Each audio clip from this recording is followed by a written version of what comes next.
Bien le bonjour tout le monde. Aujourd'hui, nouvelle vidéo, on va aborder certains sujets.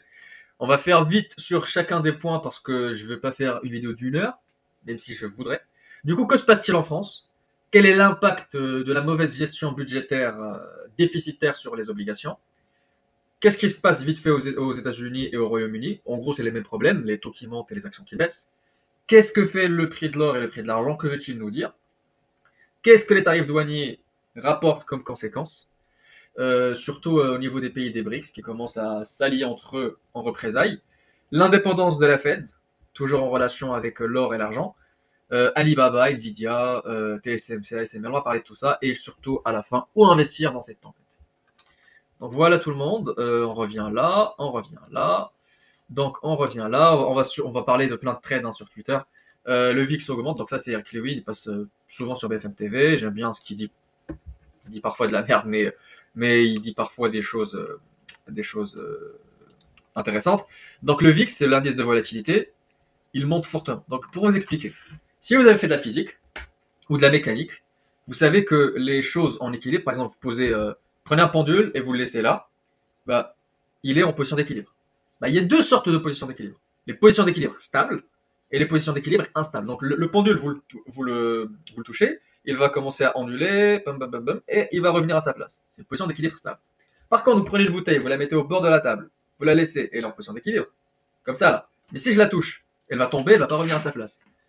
C'est une position d'équilibre instable. Et les actions et tous les actifs risqués sont sur des positions d'équilibre instables. Le moindre petit souffle peut les faire bouger très fortement. Et du coup, contrairement à l'or, qui est sur des positions d'équilibre stables, et tous les actifs antifragiles, les actions dépendent beaucoup du VIX. Quand le VIX augmente, les actions chutent automatiquement. Il n'y a rien qui monte, sauf s'il est corrélé à l'or ou un truc comme ça. Donc voilà ce que nous dit Eric Lewin. Puis, bienvenue en septembre où tout baisse. Et vous savez tous que septembre, c'est le pire mois en bourse. Partout, même pour le Bitcoin. Je sais pas, peut-être que c'est la rentrée, les traders reviennent et ils vendent ce qu'ils avaient laissé traîner l'été. Bref, voilà. Là, c'est un petit même rigolo, les investisseurs long terme quand ils dorment et les investisseurs ou les traders d'options à la nuit. Parce que là, il y a les mouvements overnight, on appelle ça. Par exemple, une entreprise qui ouvre à plus 5% parce qu'il y a eu une news. Ça, là, les traders d'options, ils peuvent pas l'anticiper. Et du coup, ça peut leur faire perdre beaucoup d'argent. Alors que quand on est investi sur le long terme, soit on n'a pas l'entreprise, c'est pas grave, soit on a l'entreprise, on en profite. Donc, on ne parie pas contre. Vous voyez, si vous shortez un truc et que ça fait plus 5 à l'entrée, ça fait mal quand même. Voilà. Voilà. Donc là, on va parler de ce qu'on a dit au début. Le gouvernement français a des problèmes de déficit. Ok. Il gère mal, euh, il gère mal son budget. Il y a Marc Toiti qui est passé récemment sur plein de chaînes pour expliquer. Je suis pas un fan de Marc Toiti, c'est un mec qui prend tout le temps l'apocalypse, mais il fait un constat qui est vrai. Charles Gave aussi, si vous n'aimez pas, moi je l'aime bien. Il dit la même chose. Plein de frais inutiles, plein d'organismes inutiles, c'est les frais de fonctionnement de l'État qui gênent. Après qu'on aura fait ça, il y aura plein de choses à améliorer comme la retraite, peut-être par capitalisation et répartition au lieu de la répartition complète. Les trucs de RSA, là, les gens qui ne travaillent pas, qui ont de l'argent, c'est questionnable. La Sécu, peut-être qu'on ne devrait pas tous être soignés de la même façon. Si moi je fume compulsivement pendant tout le temps, l'assurance maladie, la Sécu doit me dire que si je continue à fumer, elle ne me remboursera plus les trucs en relation avec la cigarette. Normal, elle fera des économies et je serai plus responsable. Bref, il y a plein de choses. Ici, en France, c'est l'état maman, il y a plein de choses. Moi, je fume, moi, je mange des bonbons, moi, je mange de la merde, et à la fin, je m'en fous, c'est gratuit, tout ça. Ça devrait pas être comme ça. Mais, moi qui viens du Maroc, je suis reconnaissant vers la France. Je travaille, j'ai un bon salaire, donc je n'ai rien à dire, je n'ai pas mon mot à dire, c'est à vous. C'est à vous, c'est aux gens qui sont personnellement touchés de faire le geste. Moi, j'aimerais bien que plein de choses changent, mais pour l'instant, écoutez, je me contente de faire des actions sur mon petit cercle de compétences, investir, épargner, etc. Je peux rien faire d'autre. Du coup, là, on remarque les 10 ans, c'est-à-dire les taux à 10 ans. Ça, c'est les taux, hein. C'est pas le prix des obligations, c'est les taux en pourcentage pour une action, enfin pour une obligation. Le taux à 10 ans allemand est à 2,79. Le taux à 10 ans français à 3,60. C'est beaucoup, c'est beaucoup. Le 10 ans anglais est à 4,82. C'est incroyablement plus, mais faut pas oublier que c'est sorti de la zone euro, hein. Donc ils ont leur monnaie, ils peuvent dévaluer, ils peuvent faire plein de choses. Donc l'Italie 3,71, l'Espagne 3,40. Voilà, donc vous voyez un petit peu que ça monte. Et ça c'est maintenant, hein. C'est le 2 septembre, c'est lundi. Il est lundi. C'est mardi, ouais, désolé. C'est mardi, pardon, c'est le mardi 2 septembre. Tout ça explose comme ça, sans prévenir. Ça fait mal, voilà. Je vais vous expliquer maintenant. Voilà, et j'ai pas parlé du 30 ans. Le 30 ans français en euros touche les 4,50. La France n'a jamais connu ça depuis, je sais pas combien de temps, mais je pense depuis au moins 25 ans. Donc, je vais vous expliquer plus en détail parce que je vous ai fait un mini fichier. Voilà. Donc l'obligation française, c'est quoi? C'est des bouts de papier disant chaque bout de papier vaut 100 euros. Ok. Chaque bout de papier vaut 100 euros. Moi, je veux lever, moi, c'est l'État français. Moi, je veux lever, je veux emprunter du marché financier, je veux lever de la dette. Par exemple, je veux emprunter 100 euros. Ok. Je vais créer un bout de papier où il y a écrit je suis obligé de rembourser 100 euros d'ici 10 ans et je vais donner 3 euros par an à celui qui m'achète. Ce bout de papier, je vais le mettre sur le marché. Si quelqu'un est intéressé, il va me donner 100 euros et il va prendre le papier qui est un contrat. Moi, j'ai 100 euros, j'ai emprunté 100 euros, j'avais rien, j'ai 100. J'ai une dette. Je l'utilise comme je veux. Et l'autre, qui a le papier de 100, enfin le papier qui dit qu'il va être remboursé, bah il a une obligation. C'est un papier qui lui donne le droit d'avoir son coupon. Donc, par exemple, ici dans l'exemple, 3 euros par an pendant 10 ans. 3 euros par an pendant 10 ans, puis le remboursement final de ces 100 euros à la fin. Donc, qu'est-ce que cette situation nous donne comme état? Ça nous donne un état initial où l'obligation française vaut 100 et le rendement vaut 3%. Sauf que quand on parle d'obligation, on ne parle plus de nominal, genre là, le 100 là. Parce que on s'en fout du nominal, c'est le rendement qui compte. Si on emprunte 1 milliard, maintenant, à un taux de 3, bah en fait, ça va s'ajouter, enfin, selon l'échéance, hein, si j'emprunte 1 milliard à 5 ans à 3, ça va s'ajouter à toutes les obligations de 5 ans que j'ai maintenant, et il va y avoir une pondération, une moyenne pondérée des taux d'intérêt, et puis ça va s'annualiser. Voilà, donc c'est comme ça que ça marche les droits obligataires. Par contre, une fois le papier de l'investisseur, lui, s'il veut récupérer son argent tout de suite, il peut pas le demander au prêteur. Enfin, peut pas demander à l'emprunteur, pardon, à la France, de rendre mon argent, parce que l'obligation, c'est que dans 10 ans. Bah, du coup, il peut le revendre sur le marché, cette obligation. Bah, supposons, moi, je suis détenteur de cette obligation, je viens, écoute, j'en ai marre, je vais pas attendre 10 ans, le gouvernement me saoule, je pense qu'ils sont risqués, bah, débarrasse-moi de ça. Celui qui va acheter l'obligation, il va dire, bah écoute, moi, j'ai pas trop intérêt à l'acheter à 100. Je pense que le gouvernement, il est risqué. Je pense même pas qu'il va me rembourser les 100 d'ici 10 ans. Donc, moi, à 90, je la prends. L'autre, pour pas patienter les 10 ans, il va te dire, ok, 90, tu me la donnes. Qu'est-ce qui se passe? L'obligation vaut 90. C'est le terme choisi entre l'acheteur et le vendeur. Bim, 90. 90, le coupon, il change pas parce que la France, elle a écrit, je te donne ce coupon-là. Le mec, il l'avait acheté à 100, il l'a revendu à 90. Celui qui l'a racheté à 90, il continue à avoir les 3. Sauf que son rendement à lui, ce n'est plus 3%, mais 3,3. Et du coup, en ce moment même, l'obligation française a chuté. Ou, en ce moment même, le taux du rendement à 10 ans français a augmenté. Ça signifie quoi? Ça signifie qu'à ce moment même, il y a quelqu'un qui a perdu confiance un peu en l'obligation française. Et c'est exactement ce qui se passe aujourd'hui. C'est exactement ce qui se passe là. Les gens sont en train de se débarrasser de leurs obligations françaises, obligations allemandes, de toutes les obligations en fait à 10 ans du monde. Le 10 ans japonais, le 10 ans américain, tout est en train d'augmenter. Pourquoi? Parce que les gens sont en train de se débarrasser de leurs obligations. Et les gens ne veulent plus entendre parler d'obligations parce que c'est de la dette, parce que les gouvernements sont mal gérés, parce que c'est de la monnaie qui ne vaut rien. Donc ils veulent juste n'importe quoi maintenant, récupérer n'importe quoi pour aller acheter de l'or. Quelque chose qui ne va pas durer. Enfin, quelque chose qui va durer des milliers d'années. Donc dites-vous bien, mesdames et messieurs, que les gens vendent massivement les obligations et sortent tout leur argent pour acheter de l'or. Voilà. De l'or, et regardez l'or, la raclée qu'il met au SP500. Et de l'argent aussi. Ça, c'est les futurs du silver. Donc là, il dit, c'est la tasse séance de notre vie. Tasse séance, c'est une figure de trading. Regardez-moi, c'est comme une tasse avec sa anse pour tenir la tasse. Bah, du coup, une fois que la surface et que le max, la sorte de résistance qui définit la tasse séance est cassée, bah, c'est très bullish en théorie. Donc, surtout, on revient à ça. Pour le cas de la France, l'obligation française ou son rendement, on peut faire fi, on peut se dire ok, ça augmente, c'est pas très grave, on donne une chance à l'économie, peut-être que c'est comme ça, peut-être que c'est pour tout le monde. Mais il faut quand même comparer avec les autres.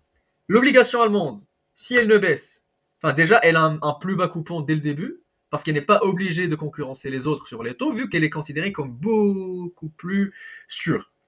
Donc supposons qu'elle baisse quand même, hein, de 10 ans c'est 95.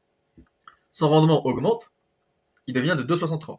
Ce qu'il faut surveiller, c'est le spread entre les deux rendements. C'est à quel point la dette française est pourrie devant la dette allemande. C'est ça qu'il faut vérifier. Là, par exemple, si la dette allemande est à 2,63, la dette française est à 3,33, bah le spread, c'est 0,70. C'est beaucoup. Normalement, on devrait être pareil, mais c'est beaucoup. Faut pas dépasser les 0,75 pour ne pas signifier qu'il y a une crise en France. Voilà. Donc, cette aparté longue, c'était pour parler du premier point. L'OAT à 30 ans explose, l'OAT à 10 ans explose, comme toutes les obligations, mais surtout la française. Qu'est-ce qui se passe? Bah, la valeur de la dette baisse, et du coup, ceux qui ont en portefeuille, bah, ceux qui ont cette merde en portefeuille, bah, ils voient leurs actifs baisser. Et devinez qui a ça en portefeuille? Devinez. Les bancaires et les assurances, et plus généralement les institutions financières. Et c'est pour ça que ça baisse en fait. Je vous ai dit, j'ai sorti une vidéo entière sur pourquoi ne jamais acheter les bancaires. Parce que elles sont bourrées d'obligations. Elles sont obligées d'acheter les obligations. Les obligations baissent, les rendements montent. Donc quand les rendements montent, la valeur baisse. La valeur baisse, bah, ces papiers-là dont je vous ai parlé, elles sont dans les actifs, dans les bilans des banques françaises. Et regardez-moi ça. On prend là, ça c'est le CAC 40. Tout ce qui baisse, c'est une relation avec l'État, avec les obligations, avec la gestion étatique. Donc on commence par les financières. BNP, poum. Sachant que ça a bien baissé. Alors là, regardez-moi la chute là, en septembre. Donc est-ce qu'on peut choisir Non, on peut pas choisir. On peut pas choisir qu'est-ce qu'elle a fait sur les 5 derniers jours. Mais bon, regardez-moi ça. Elle était tranquille, elle monte, elle a fait des bons résultats. Pile. Je sais même pas combien là ça a baissé. Bah, vous savez quoi, on va aller chercher directement sur Google. BNP bourse. Voilà. On va mettre les 5 derniers jours. 5 derniers jours, non, on va mettre les derniers mois là. Voilà. 10%, moins 10%. Il n'y a même pas eu de dissolution, moins 10%, direct. On va prendre le Crédit Agricole. Crédit Agricole, moins 10% également. Même pas eu de dissolution. Qu'est-ce qu'elle fait à la Société Générale? Moins 10% également. Plus, moins 11% presque. C'est scandaleux. Je l'ai dit, je le redis. Attention aux banques. Et bien évidemment, qu'est-ce que ça montre aussi? Mis à part ceux qui en ont au bilan, bah, quand les rendements montent, ces banques-là, ils ne peuvent plus accorder de crédit aux gens et aux entreprises en bas de ça. Parce que pour eux, ils vont devoir racheter cette dette pour aider la France et la Banque centrale et la Banque de France à ne pas diverger. Donc ils doivent encore acheter les dettes. Et c'est pour ça que le marché action baisse d'ailleurs. Ils doivent racheter ces dettes-là. Sauf qu'ils vont racheter ces dettes-là, ils vont avoir ces rendements-là. Ils devront, pour compenser, prêter à des taux plus hauts. Comme ça, ils se font toujours de la marge. Sauf que ils devront prêter à des taux plus hauts, ça va casser la structure des entreprises qui sont endettées, qui doivent à chaque fois se refinancer. Engie, par exemple. Engie, Saint-Gobain, c'est surtout parce qu'ils ont du business en France et que les contrats français, tout ça, comme Vinci. Mais surtout Engie, Orange, normalement. Orange, elle a bien baissé, elle était à 15, je pense. Ouais, moins 5%, donc pas beaucoup quand même. Mais bon, vous avez compris que les obligations touchent beaucoup de choses. Voilà. Donc c'était pour parler du premier et deuxième tiré. On n'a pas parlé des États-Unis. En fait, les États-Unis, c'est surtout le déficit qui crée le même problème. Les taux montent et les actions baissent. Bah, en fait, regardez, on va aller faire un truc. On va venir là. Qu'est-ce que fait JP Morgan aujourd'hui? Voilà, voilà. Donc moins 1%. Qu'est-ce qu'elle a fait les derniers jours? Ouais, elle chute brutalement à la fin, là. Depuis ouais, moins 2% à peu près. Qu'est-ce que font les autres? Bank of America, ça chute. Ouais, ça monte un peu, mais parce que le dollar ne vaut plus rien. Il y a plein de choses qui chutent. Les bancaires chutent aux États-Unis parce qu'aujourd'hui, les taux des obligations américaines sont montés. Donc attention, attention, attention aux banques. Je n'ai pas cessé de le redire. Si ça s'effondre, vous pouvez racheter parce que ça recover très vite, mais pas de long terme avec ça. Et bien sûr, ce n'est pas un conseil en investissement. Maintenant, on va parler du prix de l'or et de l'argent. Donc, j'ai déjà commencé à en parler. Ces trucs-là, ils sont vendus pour acheter la safe haven. Safe haven, c'est ça. C'est-à-dire des trucs paisibles, qui ne changent pas, qui vous protègent de l'inflation, de tout ce que vous voulez. Donc l'or. Mais comme l'or a déjà trop monté, on commence à s'intéresser aux autres commodities. L'argent. Ouais, il pleut. L'argent. Enfin, pas, c'est pas ça l'argent, mais l'argent là, pardon. Le palladium, tout ce qui est cuivre, bientôt le pétrole aussi, même si le pétrole c'est pas tant une valeur refuge, mais ça monte, hein, regardez, plus 3%. Quand la monnaie fiat baisse et que les obligations baissent et que les taux montent, les matières premières en profitent en général. Donc voilà, les tarifs douaniers et les conséquences. Tarifs douaniers et les conséquences, mais avant de ça, je vais vous parler vite fait de ça. Regardez-moi, le bassin permien et les puits de pétrole, toujours en baisse. Donc là, on est presque à 250 puits. C'est vraiment très très très peu et il va y avoir un oil glut, c'est-à-dire un choc de supply, un choc d'offres. Et ça, j'en ai parlé il y a très longtemps. Mais c'est pas grave, je suis en avance et je mets mon argent où je le dis. Donc sur Total pour l'instant et sur les problématiques d'électrification comme Schneider. Donc ce qu'on a dit par rapport à tout ce qui est tarif douanier. C'était où ça déjà? Ouais, je l'avais pas partagé, mais bon. Là, Anas Hajji, c'est un très bon analyste énergétique pétrole. Et regardez ce que ça crée. Le fait d'embêter les Indiens et les Chinois, bah, ça les pousse à s'enlacer entre eux, à venir les bras l'un de l'autre. Et regardez, c'est des grands. Enfin, ça, c'est la veille du grand sommet de Shanghai, où il va y avoir la Russie, il va y avoir le Pakistan, il va y avoir euh, le Tadjikistan, Kazakhstan, Mongolie, il y a plein de trucs. Donc voilà, attention, attention, attention, la dédollarisation est en train de s'accélérer. J'ai même lu que la Chine va présider une sorte de banque d'investissement des BRICS où ils vont accélérer la dédollarisation. Mais comment? Ils vont commencer à prêter tout simplement de l'argent aux pays des BRICS pour l'investissement sur les infrastructures. Mais du coup, les gens ne devront plus emprunter dans les banques traditionnelles qui, elles, détiennent du dollar. Donc, quelque sorte, on commence à moins utiliser le dollar en circulation. Et ben du coup, attention au dollar encore une fois. Ce qui va créer une inflation incroyable aux États-Unis et en Occident. Donc là, qu'est-ce qu'il disait Haji? Il disait c'est un message pour l'administration de Trump qui prouve un truc. Ce n'est pas. Enfin, il parle des sanctions américaines sur l'Inde pour l'importation du pétrole russe. Il dit ce n'est pas par rapport au pétrole russe. Parce que la Chine l'apporte aussi. Il y a des trucs plus grands que le pétrole russe que les deux ne veulent pas dire publiquement.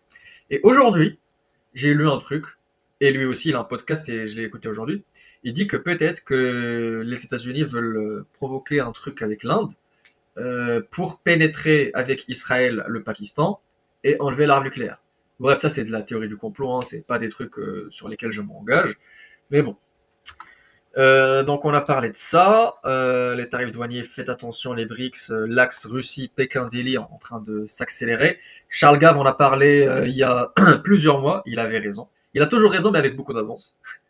Donc l'indépendance de la Fed, ça implique que le dollar, ça implique, ça implique que Trump là est en train de la détruire. Il va mettre un Miran, un mec sous son aile qui va massivement baisser les taux. d'intérêt de la Fed. Bessent est en train de préparer la baisse des taux aussi. Et ils sont en train de faire le ménage sur le bord de la Fed, c'est-à-dire les membres qui votent. Il a viré Cook. Powell est sous pression. Il est en train de rallier les autres à sa cause. Donc si les taux d'intérêt baissent, et ils vont les baisser, donc dites-vous bien que le marché action va exploser, mais ça sera territoire bulle et non plus de la justification. Et puis ça sera un effondrement après parce que l'inflation va monter, ils vont augmenter le taux d'intérêt. Après, bien évidemment, refinancement de la dette américaine. Et puis ça va vers plouf. Voilà. Du coup, on va parler d'Alibaba. Qu'est-ce qu'a fait Alibaba? Elle a gagné 19%, je pense, vendredi ou hier. Elle a gagné 19% parce qu'il crée une puce qui va concurrencer Blackwell d'NVIDIA.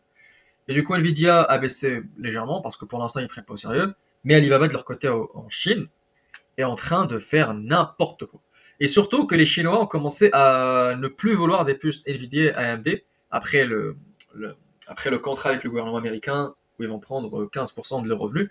Donc Alibaba va fournir l'industrie chinoise en puces, Nvidia va prendre cher, et du coup j'ai lu aujourd'hui aussi que TSMC a vu certains wafers interdits d'exportation vers la Chine. Et du coup c'est pour ça que ASML est en train de chuter fortement. Parce que si Nvidia n'a plus de commandes pour les entreprises asiatiques comme Samsung, comme toutes les entreprises chinoises, et en plus qu'il y a un nouveau composant qui fait l'affaire comme Alibaba, Nvidia aura moins de commandes. Donc TSMC va avoir moins de commandes. C'est pas grave parce que Alibaba va les remplacer, mais ça sera pas la même chose parce qu'Nvidia c'est un gros client de TSMC. Et du coup TSMC va avoir moins de booking et du coup ASML va avoir moins de machines à vendre. Et du coup attention à tout ça. Chut, voilà. Et du coup moi je suis complètement sorti d'ASML aujourd'hui. J'avais quelques actions que j'ai vendues complètement. J'avais commencé à vendre sur les 600, sur les 710 avant. Puis j'ai continué ma vente lentement. J'ai racheté quand c'était à 600, 500 quelque chose. Puis j'ai revendu à 660. Voilà. Donc les semi-conducteurs pour l'instant, je ne vois pas de visibilité perso. Oui, ça va croître et tout, mais je trouve pas ça très sustainable, comme on dit, avec les taux de croissance affichés et annoncés. Je préfère être sur des convictions pour l'instant. Peut-être que je vais revenir sur SML si je suis assez. Donc maintenant, la question qu'il faut se demander, où investir alors qu'il y a la tempête là. Donc là, on enlève les pages dont on n'a pas besoin. Voilà, là, c'était par rapport à Alibaba, donc qui a son segment cloud qui commence à faire beaucoup d'argent, plus de CPU, et en plus de tout ça. Alibaba, si c'était pas une structure VIE où on n'est pas propriétaire de l'action, je l'aurais acheté. Mais malheureusement, en Chine, c'est comme ça. Du coup, où investir dans la tempête? Là, j'ai quelques diapos à vous montrer. ExxonMobil a sorti une projection sur comment l'énergie sera utilisée en 2050. En 2050, pour ExxonMobil, ça sera surtout de l'énergie fossile, ça sera beaucoup de pétrole, ça sera beaucoup de gaz naturel, et ça sera moins de charbon, mais toujours plus que le nucléaire, que la biomasse, que le solaire, qui augmente certes beaucoup, mais pas assez. Donc voilà en gros pour voir dans la vidéo. Le solaire et l'éolien ne représentera que 11% de la consommation, de la consommation de 2050 en énergie. Certes, c'est beaucoup, hein, c'est bien, sachant que la demande d'énergie globale va augmenter, mais ça ne sera pas suffisant. Donc le pétrole est là pour rester, avec le gaz naturel. Et du coup, on est très bien exposé à tout ça avec du Total. Donc voilà, vous avez la première action que j'estime être bien pour le long terme. Avant, je traitais ça comme un trade, c'est-à-dire j'achetais bas, je revendais haut. Maintenant, je pense que avec la bulle sur les actions technologiques, c'est de plus en plus, c'est de plus en plus probable que toutes les actions à des PE hyper élevés qui sont juste là avec des grosses marges et qui dépendent de la consommation et de l'économie vont stagner, voire baisser ou augmenter légèrement, et que les actions énergétiques ou en relation avec l'énergie vont bien performer. Donc voilà, là lui il nous dit que les data centers sont en train de faire exploser la demande en électricité. La Chine, les États-Unis en 2035 par exemple. La Chine, les États-Unis c'est en noir. La Chine c'est en rouge. L'Union européenne c'est le bleu. Le jaune c'est le Japon et les autres c'est le vert. Donc regardez comment ça explose. Donc tout cela étant dit, regardez-moi ça, c'est les villes américaines et le prix moyen d'électricité. Regardez comment il explose depuis 2020. Incroyable, non? Ouais, c'est incroyable. Et bah du coup, les actions que j'estime être bonnes pour l'instant, c'est tout ce qui est gestion de l'énergie. Siemens, Schneider, Eaton, tout ce qui est producteur d'énergie, mais producteur d'énergie non, comment dire, non renouvelable ou non exclusivement renouvelable. Donc moi, j'aurais bien aimé avoir du Chevron en portefeuille, mais c'est trop cher, c'est un PE de 20. ExxonMobil, mais c'est un PE de 18. J'ai en portefeuille du Total, j'ai augmenté la part de ma pondération à 89%. Donc 89% de mon portefeuille c'est du Total et à prix très bas. Donc mon prix unitaire c'est 53,45. J'en ai beaucoup. Mon dividende trimestriel est à peu près de 1000 euros. Euh, comment dire, voilà, 89% de Total, et j'ai 11% de Schneider Electric. Gestion d'énergie, prix très bas aussi, mon prix unitaire c'est 216 je pense. Effectivement, j'ai acheté ça avec les dividendes, avec les gains sur ASML, plein de choses. Bien évidemment, j'ai plusieurs actions que je lorgne. L'Oréal quand elle rebaissera, LVMH elle est partie, tant mieux, pas grave. L'Oréal quand elle rebaissera, euh, Chevron s'il y a une chute, Google c'est de la tech défensive, c'est de la tech, comment dire, c'est de la tech récessive. Ils ont des trucs qui traversent le temps, c'est pas de la marge élevée qui dépend de la consommation et tout, c'est plein de choses. Donc c'est du Waymo, c'est de la génération d'électricité, c'est de l'intelligence artificielle, c'est de la pub, c'est le streaming, c'est plein de choses. Donc Google j'aime bien, c'est toujours pas cher, mais bon, entre guillemets j'ai raté le train parce que j'ai vendu le tout vers 1,95, 200. Donc Google, j'aurais bien aimé avoir du Google. Alors sur le CAC 40, qu'est-ce que je peux avoir sur le CAC 40? Sur le CAC 40, bah, vous savez quoi, je vais faire un truc. Je vais descendre vite fait. Hop, hop, hop, hop, hop, hop, voilà. Là, on monte doucement. Hop, hop, hop. J'ai une petite liste. Voilà. Ça, c'est ma liste de suivi pour l'instant. Vinci, si ça baisse assez, genre 100 euros, je peux considérer. FDJ, 25 euros, je peux considérer. Carrefour, 10 euros, 11 euros, je peux considérer. Dassault Systèmes, ça je suis en train de faire mes recherches sur Dassault Systèmes. Dassault Systèmes, c'est vraiment pas mal, hein. C'est très très bien, mais c'est très SaaS. Et les SaaS sont menacés pour l'instant avec tout ce qui est intelligence artificielle. Donc là, je vous ai dit la dernière fois que à 25 euros, ça serait pas mal. À 25 euros, je commencerai à acheter littéralement. Parce qu'ils vont avoir un second cloud, ils ont déjà de l'intelligence artificielle sur leur logiciel de conception système ordinateur. Franchement, c'est pas mal, hein. Donc FH, même chose que Vinci, donc à 90 j'achète. Les bancaires, je les ai mis juste à ordre pour surveiller. Si ça s'effondre, genre là par exemple le Crédit Agricole, j'en ai déjà eu à 11 euros, pour vous dire. Si ça s'effondre et si ça va par exemple à 12, 13, je peux en prendre. BNP si ça va à 60, je peux en prendre. AXA si ça va à 32, 33, je peux en prendre. Coface si ça va à 13, je peux en prendre. Mais c'est irréaliste, je sais. Donc voilà pour aujourd'hui, j'ai parlé de plein de choses. Attention aux obligations. Attention aux obligations. J'espère que vous avez au moins compris comment ça marche. Attention à l'or, à l'argent, au pétrole. Et puis cette dernière photo de Trump dans une photo avec un monsieur très connu à côté. Voilà, donc voilà. Et là, je vous ai pas parlé de ça. Il y a un mec sur Twitter qui dit si l'inflation est de 1%, parce qu'en Inde, elle est présumée 1%, et que le PIB monte de 7,8. Comment, pourquoi le renminbi est en train de se déprécier par rapport au dollar? Il y a plein de facteurs. Peut-être qu'il se déprécie pas par rapport au dollar, c'est juste que le dollar baisse moins rapidement que le renminbi parce que toutes les monnaies fiat vont baisser à un certain moment. Parce qu'on les imprime. Ou sinon, juste des pics de dollars qui font paraître comme si pas le renminbi, pardon, le rupee est en train de baisser. Sauf que non, en fait, j'ai une autre explication. Et je l'ai mis ici. Alors on va le traduire.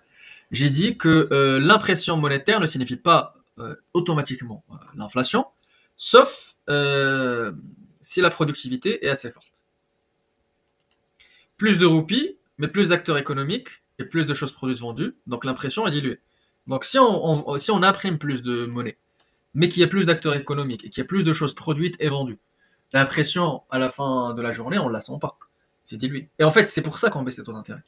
C'est pour éviter une baisse massive des prix et pour garder un certain équilibre des prix et de l'échange entre l'offre et la demande. Donc la même chose pour le yuan, parce que le yuan, leur M2, leur masse monétaire est en train d'exploser. Ils impriment massivement, alors qu'ils n'ont pas d'inflation et que le GDP, que le PIB est en train de monter. C'est parce qu'ils sont tellement productifs que tout est dilué en fait dans la productivité. Donc voilà, c'est une façon de voir les choses. J'espère que vous avez apprécié, que voilà, donc je vous vois à la prochaine vidéo. Bonne journée.